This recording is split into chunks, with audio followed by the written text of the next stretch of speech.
జీవమార్గం వీక్షకులకు ప్రభు పేరిట శుభములు తెలియజేస్తున్నాను. ఒక మంచి విషయాన్ని మీతో పంచుకోవాలని ఇష్టపడుతున్నాను. అదేమిటంటే, భక్తి జీవితంలో కన్నీళ్లకు ఒక ప్రాముఖ్యమైన పాత్ర ఉంది. కన్నీళ్లు విడుస్తూ దేవుని ఎదుట మనం సేవించే విధానము లెక్కించబడుతున్న తీరును మనము గుర్తించాలి. ఇక్కడ కీర్తనల గ్రంథంలో 55వ కీర్తనలు అంటున్నాడు, నా కన్నీళ్ళు నీ కవిలలో కనబడుచున్నవి కదా అంటున్నాడు. నిజమే, మన కన్నీళ్ళు దేవుని ఎదుట లెక్కించబడుతున్నాయి. ఉదాహరణకు 2-3 సందర్భాలను మీకు గుర్తు చేయాలని ఇష్టపడుతున్నాను. ఎజ్రా గారు యెరూషలేమునకు సంభవించిన పరిస్థితులను గురించి విని, అలాగే అక్కడ ఉన్నటువంటి పెద్దలు వాళ్ళందరూ చేస్తున్నటువంటి తప్పుదాలను బట్టి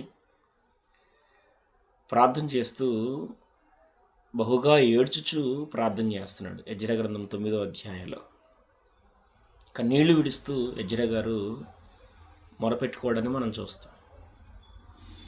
మరొక సన్నివేశాన్ని మీకు గుర్తు చేస్తాను.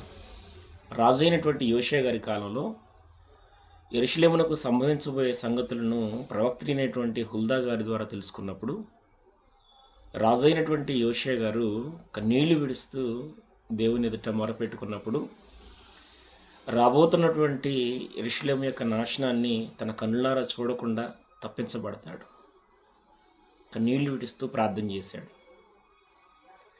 రాజైనటువంటి హిజ్కియా గారికి మరణకరమైన రోగం సంభవించినప్పుడు కన్నీళ్లు విడుస్తూ దేవుని ఎదుట ప్రార్థన చేశాడు.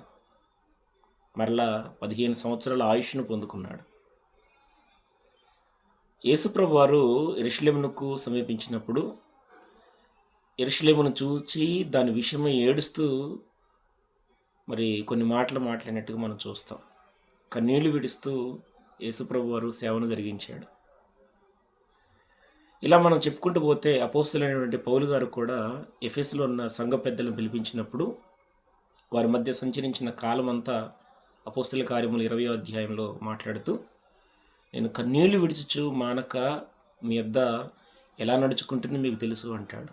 కన్నీళ్లు విడుస్తూ సేవ జరిగించాడు. అది దేవుని ఎదుట ఎంతో విలువైనదిగా, అమూల్యమైనదిగా కనబడుతుంది. కన్నీళ్లతో కూడుకున్నటువంటి భక్తి దేవుని ఎదుట విలువ కలిగినదిగా కనబడుతుంది. కన్నీళ్లు విడుస్తూ మనం చేసే ప్రార్థన అంగీకరించబడుతుంది. అట్టి కృప మనందరికీ దయచేయబడును కాక. Amen. Thank you very much.